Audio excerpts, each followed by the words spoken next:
दोस्तों, कैप्टन सफदर ने बड़ा इंकशाफ करते हुए नवाज शरीफ के साथ साथ आर्मी चीफ को भी नंगा कर दिया। कैप्टन सफदर ने खिताब के दौरान रोते हुए कहा कि मरियम नवाज वज़ीर आला आर्मी चीफ की मेहरबानी से बनी है, क्योंकि ताकतवर जर्नैल अब भी नवाज शरीफ के घुटने पकड़ते हैं। नवाज शरीफ पाकिस्तान सिर्फ आर्मी चीफ के कहने पर आया था, लेकिन फिर नवाज शरीफ से इख्तलाफात की वजह से इन्हें वज़ीर आज़म नहीं बनाया गया, जबकि मरियम नवाज को ताकतवरों से रिलेशन की वजह से वज़ीर आला का ओहदा मिल गया और फौज ने ही नवाज शरीफ को मनसेरा से इलेक्शन भी हराया था। जी फौज से घोड़े पकड़े ना जो उनके लंदन में जाना बाबा मोड़ पाकिस्तान रोड दे लगे। इमरान के हाथों पाकिस्तान तबाह हो रहा है। नवाज शरीफ साहब आप आए, फिर वो कुव्वतें जो चाहती थी कि नवाज शरीफ चौथी दफा वज़ीर आज़म न बने, उन्होंने एक प्लानिंग की और 5 बजे ऐलान कर दिया कि नवाज शरीफ मानसरा से हार गए। मैं पूछता हूँ इलेक्शन कमिश्नर, तुमने जो स्टाफ भेजा था वो खवातीन जुतबा में रोक दी और मार्कियों से उठाकर लड़कियां होटलों की वेटर्स को टीचर बना के भेजा और ठप्पे लगा के 22,000 वोट डाल दिए हमारे खिलाफ।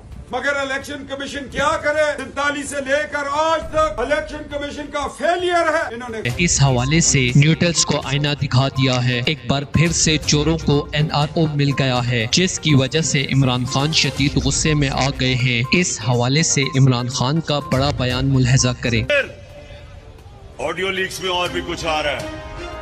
अभी आने वाले दिनों में आप किस्तों की इंतजार करें। एक ये भी आप सुन रहा हूं मैं आ रहा है कि इमरान खान को वो मरियम कह रही है अब्बा जी को कि इमरान खान को हम तोशा खाना इलेक्शन कमीशन कह रहे हैं, मैं दूंगा इसको, फिक्र ना करें कि तोशा खाना केस ये है इलेक्शन कमीशन। किसको पैगाम दे रहा था? समझ गया हूं। माशाल्लाह, पहला इम्तिहान पास कर गए हो आप।